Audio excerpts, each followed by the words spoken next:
अस्सलाम वालेकुम। अज़ीज़ नाज़रीन, नर्चर विद डॉक्टर शफ़ीक के नाम से इस प्रोग्राम में आप सबका फिर से एक मर्तबा इस्तक़बाल है। आप जानते हैं इस प्रोग्राम में हम बच्चों की सेहत, बोथ फ़िज़िकल एंड मेंटल, उनकी तालीम और तरबियत, उनके कैरियर रिलेटेड इश्यूज़ वग़ैरह पे हम बात करते हैं। इसी सिलसिले की आज इस कड़ी में हम बात करेंगे बच्चों की मेडिकल इलनेस, ब्रोंकियल अस्थमा, जिसको हम आम ज़ुबान में अस्थमा कहते हैं। इस टॉपिक पे बात करने के लिए हमारे साथ जुड़े हैं डॉक्टर शेख मोहम्मद इकबाल साहब, कनाडा से। डॉक्टर शेख मोहम्मद इकबाल साहब पीडियाट्रिक पल्मोनोलॉजिस्ट या रेस्पिरोलॉजिस्ट कहलाते हैं। इनकी ट्रेनिंग इंग्लैंड और ऑस्ट्रेलिया में भी है और उनका एक्सपीरियंस जो है हिंदुस्तान के अलावा सऊदी अरेबिया, न्यूजीलैंड और अब फ़िलहाल वो कनाडा में अपनी खिदमात पेश कर रहे हैं। डॉक्टर शेख मोहम्मद इकबाल साहब हमारे सीनियर भी रह चुके हैं और माशाल्लाह उनके अपने फ़ील्ड में उन्हें काफ़ी महारत हासिल है। डॉक्टर शेख मोहम्मद इकबाल साहब, आपका इस प्रोग्राम में खैर मक़दम है। आपके अपने बिज़ी शेड्यूल में आपने हमारे कुछ वक़्त निकाला, ये हमारे लिए बहुत ही खुशाइंद बात है। अल्लाह आपको जज़ाए खैर दे। डॉक्टर शेख मोहम्मद साहब इकबाल साहब, आज के इस टॉपिक में यानी जो ब्रोंकियल अस्थमा की टॉपिक हम डिस्कस करना चाहते हैं, ख़ास करके बच्चों में, ये इसका इम्पैक्ट कितना है, मतलब यानी कि हाउ कॉमन इट इज़? अस्सलाम वालेकुम। ये जो बीमारी दमा जो है बच्चों में भी काफ़ी कॉमन है। हमने देखा है जैसे इंडिया में भी उतना ही कॉमन है जितना बाहर के मुल्क ममालिक में है। अम, लेकिन इसका मसला ये है कि या तो ये लोग उसको ज़्यादा से ओवर डायग्नोस करते हैं या फिर अंडर डायग्नोस करते हैं। पहले तो प्रॉब्लम था कि पहले बहुत अंडर डायग्नोसिस होता था। जी, अभी उसका प्रॉब्लम ये है कि अभी ओवर डायग्नोसिस होने लगा जी। हर खाँसी को तो अस्थमा लगा देंगे। है। जी, जी। दूसरा जो अक्सर सवाल पेरेंट्स के दिमाग में रहता है या फिर हम क्लिनिकल प्रैक्टिस में भी देखते हैं कि the reason for frequent visit, कि भई बार-बार उसी प्रॉब्लम से जब पेशेंट आता है, तो हम देखते हैं कि कहीं न कहीं वो ट्रिगर होता है, क्योंकि अस्थमा ऐसा नहीं है कि भई एक बार आ गया सब, मतलब एक विज़िट में सब ट्रीट कर दे, अब ठीक हो गया, ऐसा तो नहीं है। हम जानते हैं कि वो अ, मौसम की तब्दीली की वजह से या फिर जो है कहीं ट्रिगर को बार-बार हम एक्सपोज़ होने की वजह से या चैलेंज होने की वजह से भी वो बार-बार आते हैं, क्योंकि पॉल्यूटेंट्स वगैरह तो वो अक्सर कॉमन होते हैं, तो ये जब भी उससे एक्सपोज़ होते हैं तो बार-बार वो एक्यूट अटैक से आते हैं। तो हमारे नाज़रीन को आप बताएँ कि कॉमन ट्रिगर्स क्या होते हैं जो एक्यूट अटैक को ट्रिगर करते हैं? अस्थमा जो है दमा जो है एक बीमारी का नाम नहीं, इट्स ए कलेक्शन कह लें कि of it's a spectrum of disease कि एक तो होता है कि you can have one single trigger for और you can have multiple triggers कि एक ही चीज से दमा आता है, मतलब दमा का परेशानी बढ़ जाती है या जी, फिर उससे कई साथ ज्यादा ट्रिगर्स की वजह से भी हो सकता है। जी, जी। अगर बच्चों में सबसे जब छोटे होते हैं तो यूजुअली ये होता है कि एक ही ट्रिगर होता है, जैसे कि viral infections, that is the most commonest cause of triggers. अगर फैमिली में काफ़ी ज़्यादा एलर्जिक टेंडेंसीज हैं, हम लोग उसको साइंस में एटोपी कहते हैं, history of atopy in the family, तो there could be multiple triggers. अगर नॉर्मली अगर बच्चों में अगर सिंगल ट्रिगर हो आस्थमा का, like viral infection, there is जाना गया है कि जैसे बड़ा होता है बच्चा 8-9 साल का, तब ये वायरल इन्फेक्शंस नो लॉन्गर वो उसको आस्थमा को फिर से ट्रिगर नहीं कर पाते। तो कि बच्चा फिर कहते हैं, हम कह सकते हैं कि बच्चा का अस्थमा उसका प्रॉब्लम खत्म हो गया। जी, अगर ट्रिगर ज़्यादा हो तो ये इस हालत में वो अस्थमा खत्म नहीं होगा, वो पूरी ज़िंदगी रहेगा। जी, जी।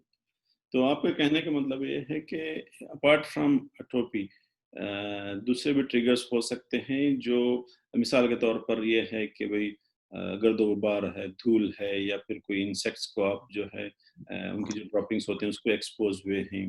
जी। इस तरह के जो मतलब दूसरे और कोई मतलब पोलन है फॉर एग्ज़ाम्पल, ठीक है? तो ये ट्रिगर जो कॉमन इंडिया के हिसाब से ज़रा आप कुछ हाइलाइट कर देंगे तो जी। इंडिया में pollution is probably is gonna काफी ज्यादा है, जैसे मोटर व्हीकल पोल्यूशन हो या फिर अगर गांव में हो तो चूल्हे, अगर ओपन फायर कुकिंग या फिर डस्ट धूल, धूल जी, भी काफी हो सकती है।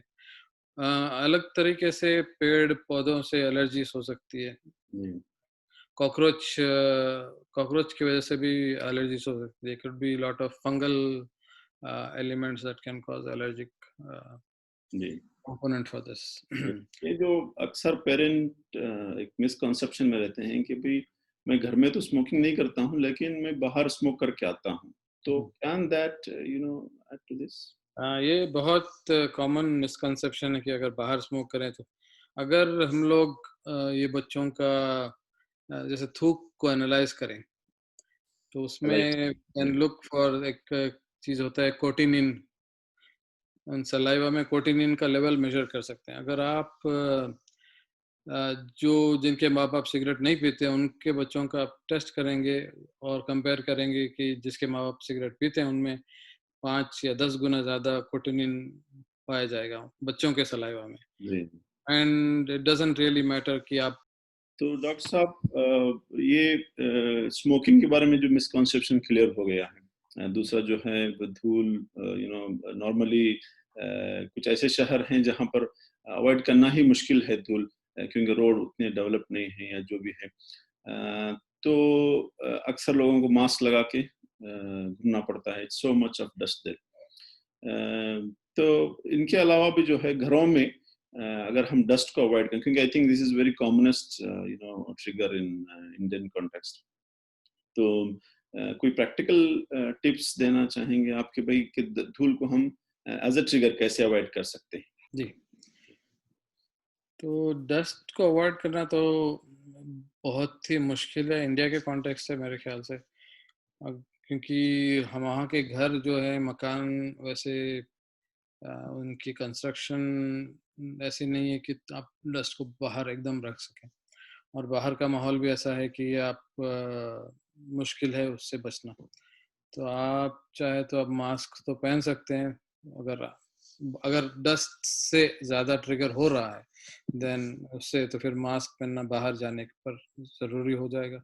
घर में आप जैसे आपके नॉर्मल डस्ट अवॉइड करने के लिए, धूल अवॉइड करने के लिए आप अपने बेड को कवर कर सकते हैं बेडशीट से या फिर सॉरी प्लास्टिक शीट से, या फिर अपने दरवाज़ों को या अपने घरों को बाहर जैसे लोग पानी डालते हैं ना रोड पे या जी, फिर घर जी, के बाहर धूल ना उठने के लिए, या फिर पोछा लगा के या फिर पंखा को पोंछ के पंखे में या फिर एसी में डस्ट काफ़ी हो सकते हैं तो उसको फिर उसको भी साफ करके जी, रख सकते हैं। जी, जी।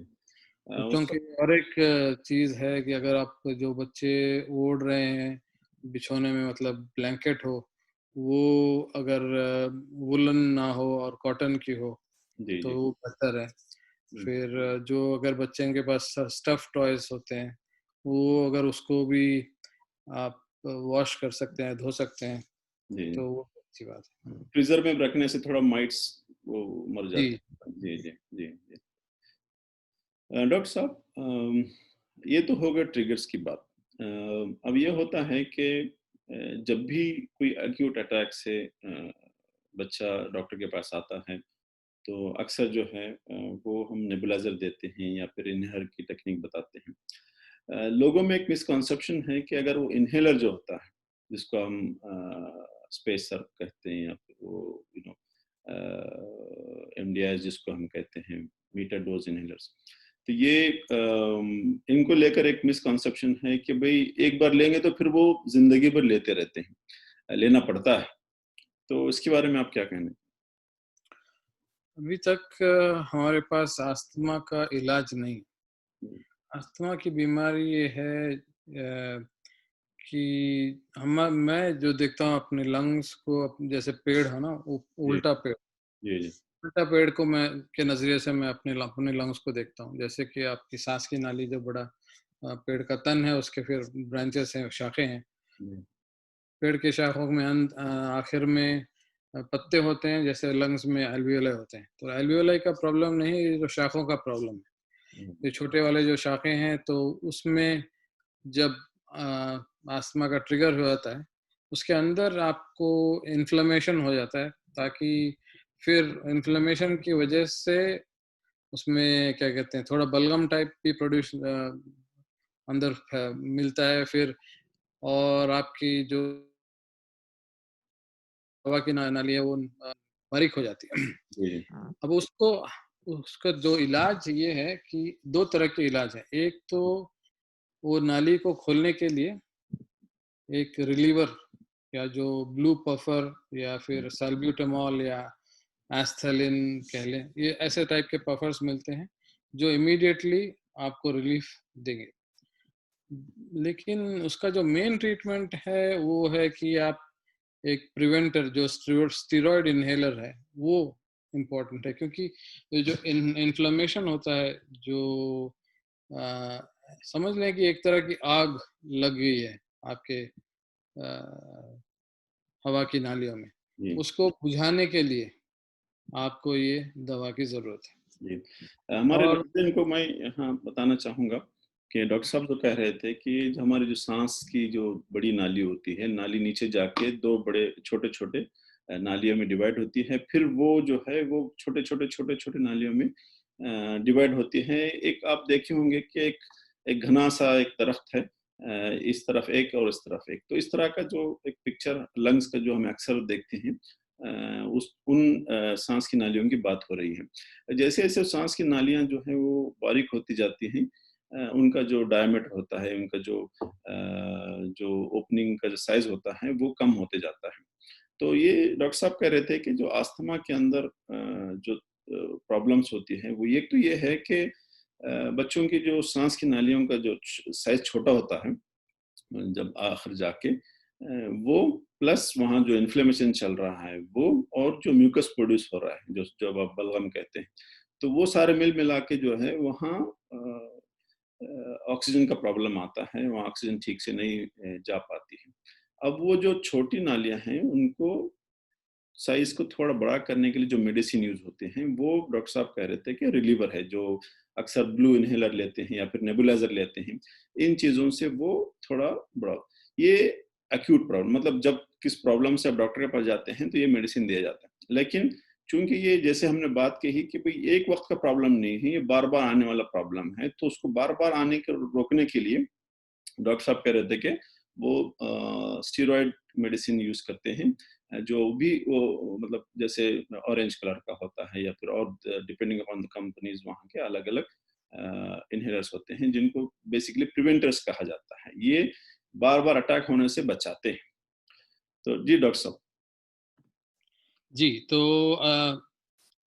तो ये ज़रूरी है कि अगर अस्थमा है किसी को, और वो अस्थमा मल्टीपल ट्रिगर्स, जैसे कि it is not just because of viral infection की वजह से नहीं हो रहा है, जैसे डस्ट की वजह से हो रहा है, स्मोक की वजह से हो रहा है, या फिर और दूसरे एलर्जीज़ की वजह से हो रहा है, तो उस लिहाज उस सिचुएशन में जी, आपको ये प्रिवेंटर जो है वो ज़रूरी हो जाता है। जी, अगर ये हो कि ऐसी बात है सिर्फ वायरस की वजह से आपको फ्लेयर अप्स हो रहे हैं, बार-बार आपको दमा का मुश्किल हो रही है, जी, तो उसमें उस सिचुएशन में आप सिर्फ ब्लू पफर या जो रिलीवर है लेके, और जब तक आपको उसकी सांस लेने की तकलीफ है तब तक आप वो प्रिवेंटर ले सकते हैं, लेकिन आपको जब एक से ज्यादा ट्रिगर्स हो तब आपको कंटिन्यूअसली प्रिवेंटर लेना पड़ेगा। ये लोगों का जो डाउट होता है कि भाई, एक तो ये है कि एक बार शुरू करने से लाइफ लॉन्ग लेना पड़ता है, इसीलिए शुरू नहीं करें तो अच्छा है, एक तो ये मिसकॉन्सेप्शन है। दूसरा ये है कि अगर लेते हैं तो उसके साइड इफेक्ट शायद ज्यादा होते हैं, तो ये भी जरा डर होता है, तो उसके बारे में आप क्या कहना है? ये बहुत अच्छा क्वेश्चन है। तो एक तो बात ये है कि ये डिपेंडेंस नहीं कॉज करता, it is not like nicotine dependence, जैसे सिगरेट पीना शुरू कर दिया या तो अल्कोहल लेना शुरू कर दिया उस पर डिपेंड हो गया। It is not the question of dependence, but ये प्रॉब्लम ये है कि अगर आप नहीं लेंगे दवा को तो आपका इन्फ्लेमेशन सप्रेस नहीं होगा। अगर आपका इन्फ्लेमेशन लंग्स में सप्रेस नहीं होगा तो आपका लंग डैमेज होता जाएगा। तो as you are growing older, more damage होने की वजह से आपका लंग फंक्शन, जो आपकी सांस लेने की ताकत क़ुव्वत है, वो कम होती जी। जाएगी। तो फिर अगर बचपन में अगर हम अस्थमा को कंट्रोल नहीं करेंगे तो जब ये बड़े हो जाएंगे तब इनको बहुत मुश्किल होगी। ये दैनिक मतलब डे टू डे एक्टिविटी करने के लिए भी मुश्किल हो जाएगी। जी। तो अ, ये दवाई लेना बहुत ज़रूरी है। जी। स्टेरॉयड इनहेलर्स को लेके थोड़ा लोगों के ज़हन में ये है कि उसको साइड इफ़ेक्ट्स ज़्यादा होते हैं। जी, या तो आप टोटली उससे डिसएग्री होते हैं, या फिर अगर साइड इफ़ेक्ट्स हैं तो हम उसे कैसे मिनिमाइज़ कर सकते हैं? जी। साइड इफ़ेक्ट्स क्योंकि हम लोग जो डोज़ यूज़ करते हैं, it is very little, very tiny amount of dosage, micrograms में होती है। तो you can argue, people argue करते हैं कि अगर cumulatively it can cause a problem. अब क्या है, एक एक तो प्रॉब्लम ये है कि अब लोग किस तरह से इन्हेलर लेते हैं। तो ये बताना ज़रूरी है कि इन्हेलर को लेना स्पेसर के साथ बहुत अहम है, बहुत ज़रूरी है। क्योंकि जब आप वो इन्हेलर को प्रेस करेंगे तो जो दवा निकलती है, बहुत ज़्यादा फोर्स से निकलती है, और वो करीब 100 किलोमीटर से ज़्यादा उसकी रफ्तार होती है दवा की। अगर कोई बंदा मुंह में उसके दवा का वो जो इन्हेलर रख के उसको दबाएगा और कहेगा कि मैं सांस को कोऑर्डिनेट करके अंदर ले लूंगा, तो ये दवा बिल्कुल पीछे गले में जाके चिपक जाएगी और लंग्स तक नहीं पहुंचेगी।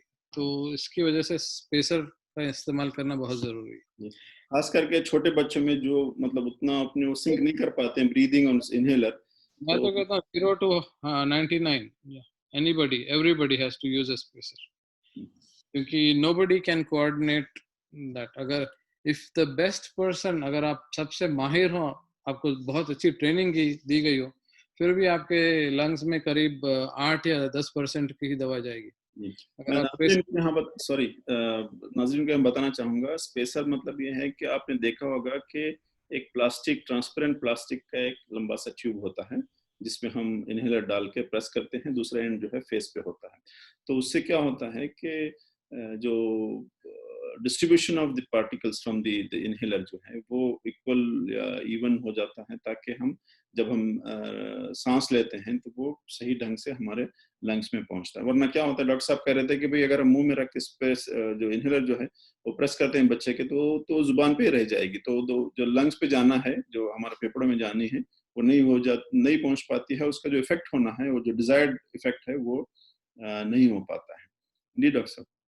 हाँ, तो एक तो उसके दो दो प्रॉब्लम्स हो गए। एक तो आप कोऑर्डिनेशन कर नहीं पाते, एक तो बहुत तेजी से जा रहा है, तो बाकी जाके जैसे मुंह में डिपॉजिट हो गया या फिर आपके गले में डिपॉजिट हो गया। ठीक है, तो अगर आप से समझ लें कि अगर आप सही तरीके से इस्तेमाल कर रहे हैं, फिर भी स्पेसर के साथ जो एरो चेम्बर या वॉट कोई भी स्पेसर जो यूज़ कर रहे हैं, फिर भी आपके गले में ये डिपॉजिट हो सकता है। तो इसको देने के बाद, इन्हेलर देने के बाद आप गला में गरारा कर लें पानी से, तो बेहतर है। तो फिर वो जो दवा जो गले में लगी है वो आप वॉश आउट कर सकते हैं, जी। तो साइड इफेक्ट्स कम कर सकते हैं। ये उसके जो लोकल साइड इफेक्ट्स हैं, फंगल इन्फेक्शन वगैरह जो है ना, वो होने के चांसेस कम हो जाते हैं। जैसे ही आप स्टेरॉइड इनहेलर लें तो जरा गरगरा करके उसको आप थूक सकते हैं। छोटे बच्चों को आप पानी पिला सकते हैं, या फिर उसको बिल्कुल छोटा बच्चा है, तो फिर then that will might wash out as जी। वेल। अगर बच्चा बड़ा है, यानी ये है कि या तो उसके पास स्पेसर नहीं है, या फिर वो स्कूल जो है ले जाना पसंद नहीं करता, क्योंकि ऐसा होता है ना कि भाई दूसरे स्टूडेंट जो है ये वो उस पे थोड़ा जी, स्टिग्मेटाइज कर देंगे कि भाई अरे वो तो ये sick is all the time using spacer. तो अगर वो स्पेसर यूज नहीं कर रहा है, बड़ा बच्चा है, तो उसको हम कैसे प्रॉपर टेक्निक एक्सप्लेन कर सकते हैं कि भाई मैक्सिमम जो है वो मेडिसिन जो है हमारे लंग्स में पहुंच सके। उसके अलग-अलग डिवाइसेस हैं, जैसे एमडीआई जो कहते हैं वो मीटर डोज इनहेलर है, उसमें जो दवा है वो लिक्विड फॉर्म में होती है। वो ड्राई पाउडर इनहेलर्स जैसे कि टर्बो हेलर या डिस्क हेलर, वो फॉर्मुलेशन में होते हैं कि वो ड्राई पाउडर में, तो उसको आप ट्रेन कर सकते हैं ताकि that can be carried with them. उसके लिए स्पेसर ज़रूरत नहीं है, जी तो यू गेट उतनी दवा आपके लंग्स में जाएगी। जी बट उसकी ट्रेनिंग इम्पोर्टेंट है, और ये पता करना कि उसमें बच्चे में क़ुव्वत है कि वो आप सांस तेज़ी से ले सके, ताकि वो पाउडर जो है वो ब्रेकअप होके छोटे पार्टिकल्स बने और वो अपने जी फेफड़ों में फंस जाए। जी। हाँ, अगर कोई इनहेलर टेक्निक अगर पूछना चाहें, तो बेसिकली ये है कि थोड़ा जब हम आप इनहेलर को शेक करते हैं, देन लिप्स लिप्स के बीच में जब रखते हैं, तो बेसिकली बाहर आपको सांस छोड़ना है, एक्सेल करना है। फिर जैसे ही आप इनहेलर प्रेस करते हैं, उसी वक्त आप सांस लेना शुरू कर दें, ताकि मैक्सिमम जो है वो अंदर चले जाए। और मोस्ट इम्पोर्टेंट जो है, इस तरह से सांस अंदर लेने के बाद थोड़ी देर रोक के रखें, ताकि वो डिस्ट्रीब्यूशन ऑफ मेडिसिन जो है वो लंग्स में, फिर उसके बाद आप सांस छोड़ सकते हैं। तो जितनी देर आप रोके रखेंगे आपके कंफर्ट लेवल के हिसाब से, वो बेहतर है। तो ये एक पफ होगा। इसी तरह आपको एक्यूट अटैक में हो सकता है 3 से 6 पफ्स आपको एट ए टाइम लेने पड़ेंगे, तो उसमें डरने वाली बात नहीं होती है। अक्सर जो है, ये मैं प्रिवेंट रिलीवर्स की बात कर रहा हूँ, जो ब्लू इनहेलर होता है, वो जो है एक्यूट अटैक्स में कि 1, 2, 4 आप पफ लेंगे, उसमें कोई मसला नहीं है। अक्सर जो है लोग डरते हैं, क्योंकि जो नेबुलाइजर हम इस्तेमाल करते हैं, उससे वो काफ़ी कम डोज़ होता है इनहेलर का। डॉक्टर तो साहब। मैं बस जी, यही कहूँगा कि आप अगर बच्चों को दे रहे हैं, या जी, आप बड़ों को भी दे रहे हैं, तो भी आप स्पेसर ही यूज़ करें, जी, जी, डायरेक्टली ना यूज़ करें, जी। क्योंकि लेटेस्ट गाइडलाइंस है मतलब। लेटेस्ट गाइडलाइंस नहीं, ये मिसकंसेप्शन है कि लोग अपने आप को समझते हैं कि I can take this medicine really good तो ऑन अगर इट्स ओन। प्रेशर इस्तेमाल करते हैं, तो ज़्यादा से ज़्यादा ड्रग्स जो है हमारे लंग्स में जाने का इम्कान है। एक एक चीज़ तो ये है कि अगर जैसे सैल्ब्यूटामॉल जो दवा है, हम जो यूज़ करते हैं उसका the dosage that we use, वो it's probably slightly more than what we need. Ji, ji, So it's probably okay if you use it a lot, सही है। अगर ज़्यादा यूज़ कर रहे हैं। लेकिन जो स्टेरॉइड है, वो दवा तो आपको विद द स्पेसर ही लेनी है, जी, क्योंकि we need a constant and steady dose. And इसमें क्या है कि अगर आप हर बार मीटर डोज इनहेलर ले रहे हैं विदाउट स्पेसर, तो आपको एक बार आपको 1% मिलेगी दवा, या अगले बार आपको 4% मिलेगी, अगले बार 10% मिलेगी, जी, depending on your competence and. जी, लेकिन आप प्रेशर से लेंगे तो you will get a constant dose, जी, जी, एक ही तरह की डोज मिलेगी, and that is very important, ताकि आपका इन्फ्लेमेशन, लंग का एयरवे का इन्फ्लेमेशन कम। जी।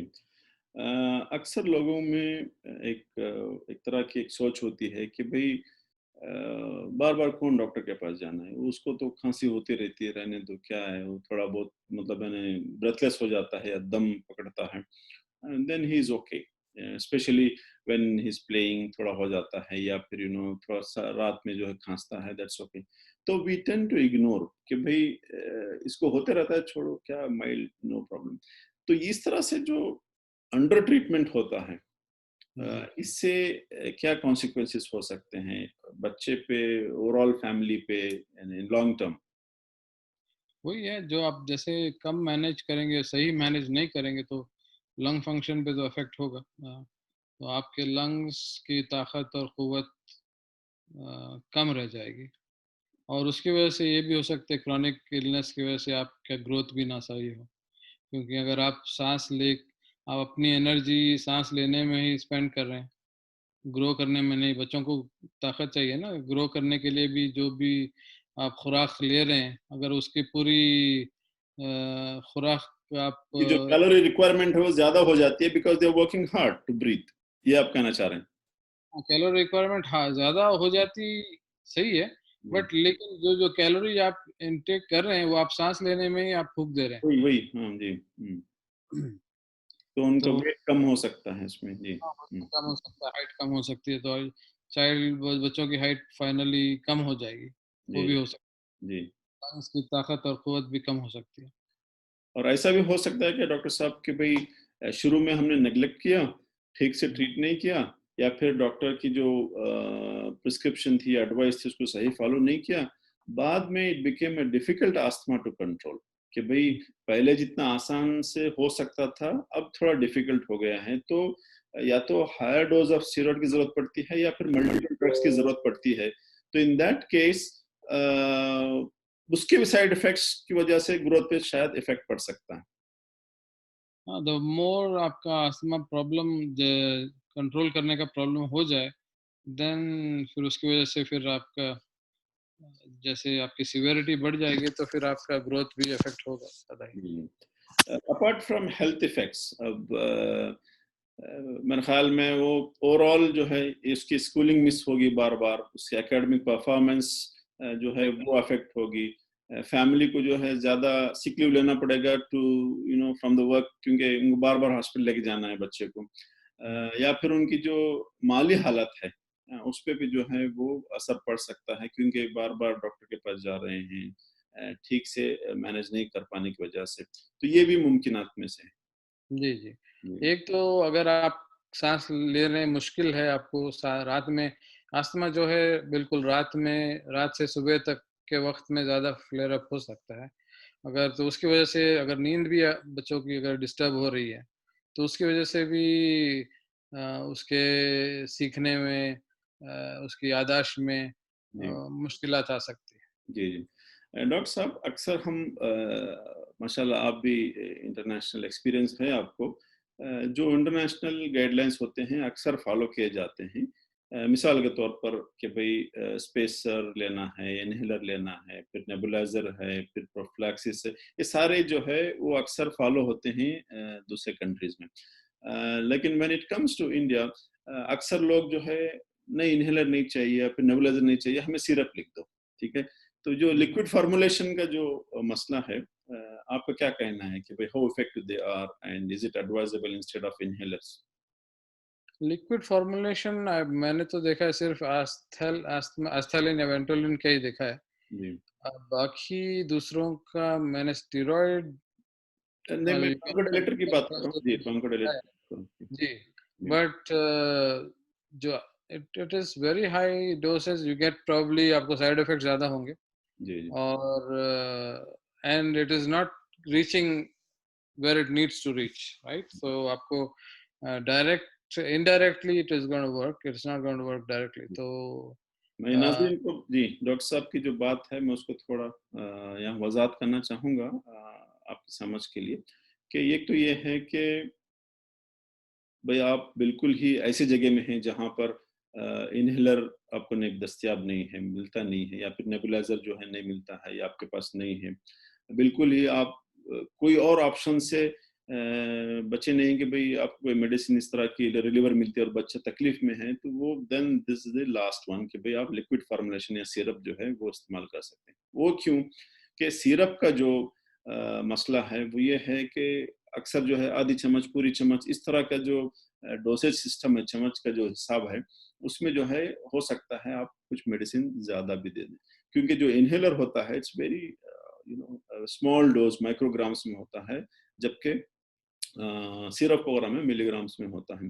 दूसरा ये है कि ये मेडिसिन जो है सिर्फ लंग्स पे काम नहीं करती है, फिर आपकी हार्ट बीट है, वो सारा कुछ है, उस पे सारा इफ़ेक्ट करती है, पोटेशियम लेवल पे काम करता है। ये सारी चीज़ें जो अनडिजायरेबल साइड इफेक्ट्स हैं वो हो सकते हैं। तो जब भी हम सिरप लेते हैं तो ये इसके चांसेस ज़्यादा हैं कि ब्रोंकोडायलेशन तो हो सकता है शायद, लेकिन साथ-साथ में ये सारे दूसरे साइड इफेक्ट्स भी हमें साथ में पैकेज में फ्री में आ जाएँगे। तो हत्तल इम्कान कोशिश ये करनी चाहिए कि भई आप लिक्विड फॉर्मुलेशन से ज़्यादा इन्हेलर या नेबुलाइज़र पे ज़्यादा इफेक्ट, मैं सही कह रहा हूँ डॉक्टर साहब? जी, जी, बिल्कुल। जी, अ, तो लिक्विड प्रिपरेशन से आपको सिस्टमिक साइड इफ़ेक्ट ज़्यादा हो जाएँगे, जी, जैसे कि हार्ट रेट काफ़ी तेज़ हो सकता है, पोटेंशियल ऑफ हैविंग हाइपोग्लाइसीमिया, जी, आपका ब्लड शुगर बिल्कुल नीचे उतर सकता है।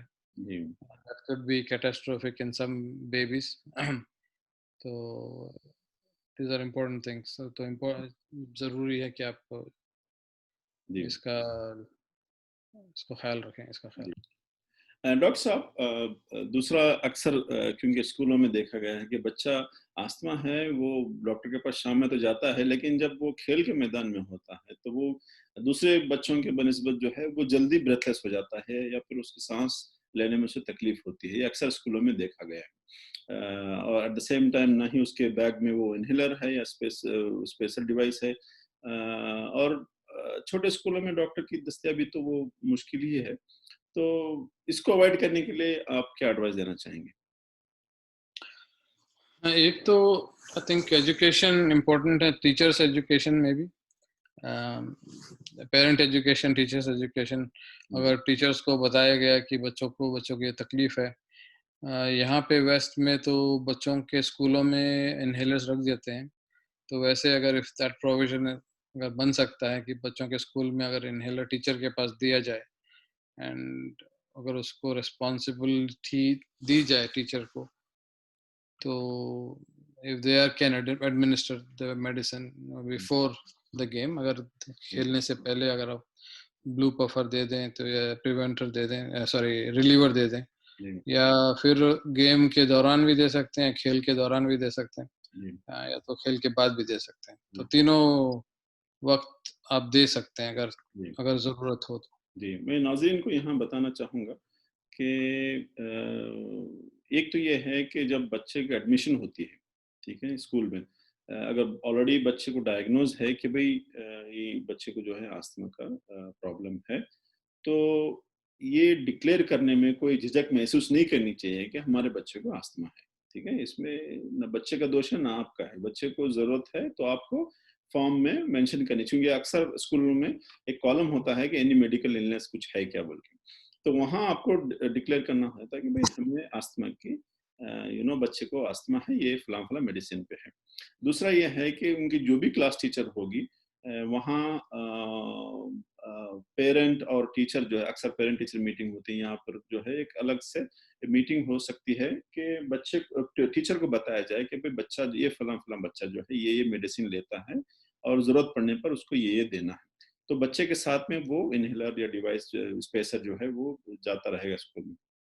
तीसरी जो पॉइंट्स डॉक्टर साहब ने कहा कि 3 मरहले में हम इस्तेमाल कर सकते हैं स्कूल में। एक ये है कि जैसा अभी स्पोर्ट्स का पीरियड या पीई का पीरियड है, तो बच्चे को मालूम है कि अभी पीरियड होने वाला है, तो उस वक़्त जो है एक तकरीबन यानी 1 आधे घंटे पहले जो है वो आप रिलीवर जो है पफ ले सकते हैं। ताकि वो जब पीई के दौरान जो भी उसको साँस में तकलीफ होती है उससे वो बचा जाए। दूसरा ये है कि इसके बावजूद भी अगर खेल के दौरान उसको लगता है कि भाई एनी टाइम, क्योंकि अक्सर बच्चे धूल वगैरह में खेलते हैं, फिजिकल एक्सर्शन होता है, तो ये क्वाइट पॉसिबल कि बच्चे को खेल के दौरान थोड़ा सांस लेने में तकलीफ हो, उस वक्त भी जो है वो एडिशनल डोज ले सकता है। या फिर ऐसा होता है कि भाई खेल को तो खेल लिया उसने, उसके बाद जो है हो सकता है थोड़ा सांस लेने में तकलीफ हो, उस वक्त भी जो है आप वो रिलीवर वाला इनहेलर ले सकते हैं, उसमें कोई मसला नहीं होना चाहिए। सही डॉक्टर साहब? जी, जी। जी, एक और चीज़ मैं जो कॉमन क्वेश्चन होता है कि जो वायरल इन्फेक्शंस होते हैं उनको जो आप ट्रीट करते हैं उसमें एंटीबायोटिक्स दें या ना दें। जी, जी, जी, एंटीबायोटिक्स मेरे ख्याल से ज़रूरत नहीं है। जी, अगर खांसी बिल्कुल ऐसा लग रहा है कि बलगम ना हो, जी, जी, अगर बलगम हो और खांसी और आपका जो अस्थमा फ्लेयर अप जो हुआ है वो कम नहीं हो रहा है, उस शक्ल में एंटीबायोटिक्स शायद दिया जा सकता है, जी, वरना उमूमन ज़रूरत नहीं पड़ती एंटीबायोटिक्स। जी, जी। डॉक्टर साहब, जो स्टेरॉइड इन्हेलर की बात हो रही थी कि भई इसके साइड इफ़ेक्ट्स को कैसे अवॉइड करना है। एक तो आपने कहा कि जो है वो स्टेरॉइड इन्हेलर लेने के बाद जो है गरगरा करके उसको लोकल साइड इफ़ेक्ट्स हैं उसको हम अवॉइड कर सकते हैं। दूसरा ये है कि एज़ पर प्रिस्क्रिप्शन और रेगुलरली अगर हम उसको यूज़ करते हैं तो आगे जो डिफ़िकल्ट अस्थमा होने वाला है उससे हम बच के उसके साइड इफ़ेक्ट्स कम कर सकते हैं। दूसरा ये है कि अगर ठीक से उसकी मॉनिटरिंग होती है, कि रेगुलर फ़ॉलो-अप होता है, तो डॉक्टर को ये डिसाइड करने में भी आसानी होती है कि कम से कम डोज़ में इसको मैनेज किया जाए। अगर इसकी डोज़ की ज़रूरत नहीं पड़ रही है तो शायद डिसकंटिन्यू भी करना पड़े, स्टॉप करना पड़े, रोक लेना पड़े। उससे भी जो है साइड इफ़ेक्ट्स कम हो सकते हैं।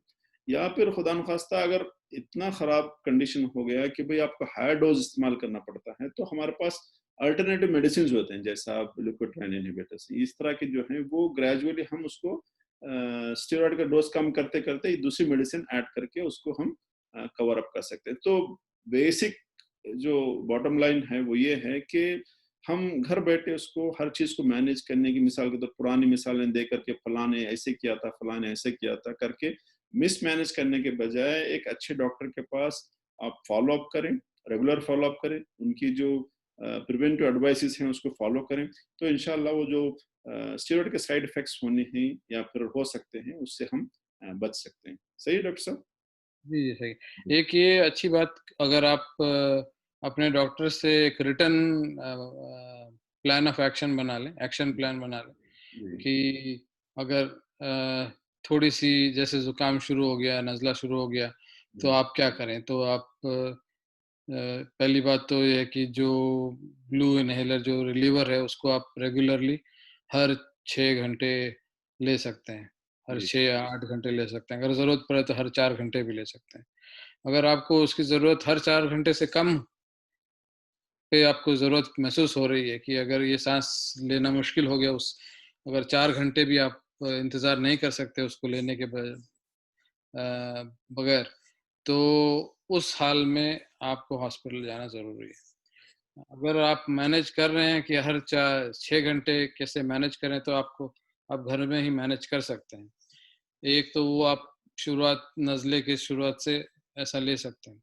एक और आप काम ये कर सकते हैं कि आपको पता है कि जैसे कि विंटर में, सर्दी के मौसम में अगर सिम्पटम ज़्यादा है, एक्सरसरबेशन या फ्लेयर अप ज़्यादा हो रहा है, तो उस वक़्त आप अपना जो प्रिवेंटर मेडिसिन है वो उसको बिल्कुल बिना मिस किए आप लेते रहें और सही तरीके से लेते रहें। और आपके पास अगर हो सके कि आपके पास स्टेरॉइड का टैबलेट्स भी आप रख सकते हैं, जी, ताकि अगर जैसे आपको डॉक्टर की अवेलेबिलिटी नहीं हो, अगर आपको पता है कि अभी फ्लेयर अप होने वाला है, उसकी शक्ल है, इम्कानात है, तो जी, आप उस हालात में आप स्टेरॉइड टैबलेट्स भी शुरू कर सकते हैं, जी। 2-3 डॉक्टर दिन साहब, के। आपने जो बहुत ही यानी इम्पोर्टेंट पॉइंट यहाँ पर लाया, मैं I am very thankful to you क्योंकि आजकल जो कोरोना पैंडेमिक चला हुआ है, ठीक है?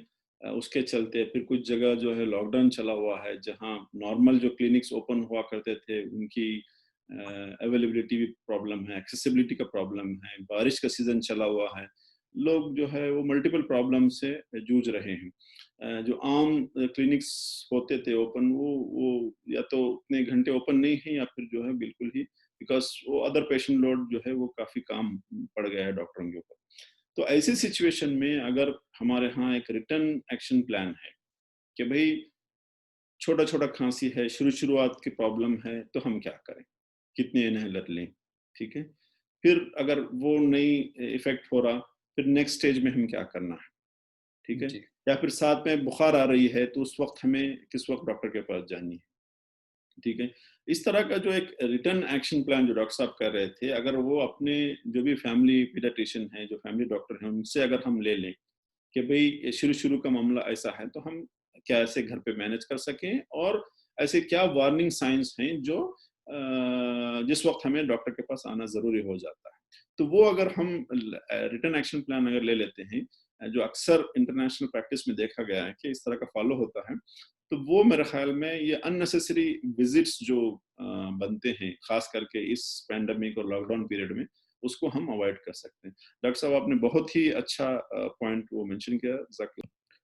डॉक्टर साहब, अक्सर जो स्मोकिंग से रिलेटेड जो मिसकॉन्सेप्शंस होते हैं, जैसा हमने शुरू में कहा कि मैं घर पे स्मोक नहीं करता, मैं बाहर करता हूँ। तो जो पैसिव स्मोकिंग का रोल है अस्थमा के अंदर, एक तो ये है कि भई बच्चे तो आजकल स्मोक नहीं करते कंपेयर टू वेस्टर्न वर्ल्ड, लेकिन ये है कि as they start high school and college, थोड़ा पीयर प्रेशर की वजह से बैड इन्फ्लुएंस में आ सकते हैं।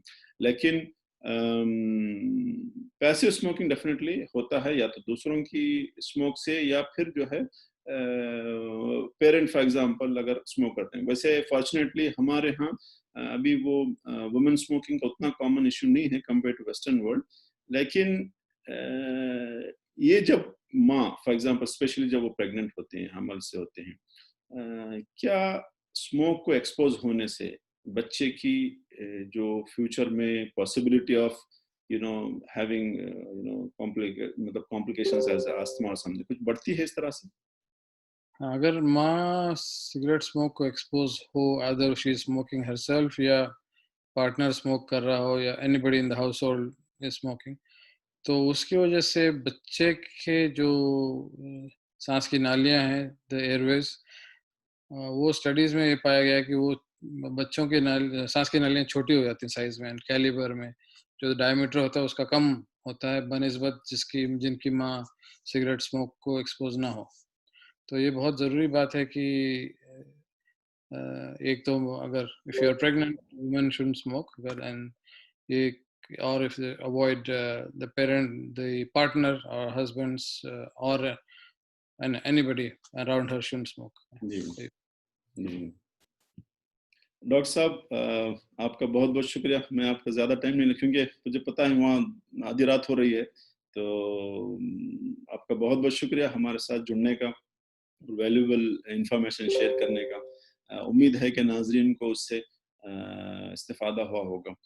तो उम्मीद करते हैं किसी और सेशन में आपके साथ आपकी महारत से रिलेटेड किसी और टॉपिक पे दोबारा बात करेंगे। बहुत बहुत शुक्रिया सर। नाजरीन का बहुत बहुत शुक्रिया। Thank you so much. All of them.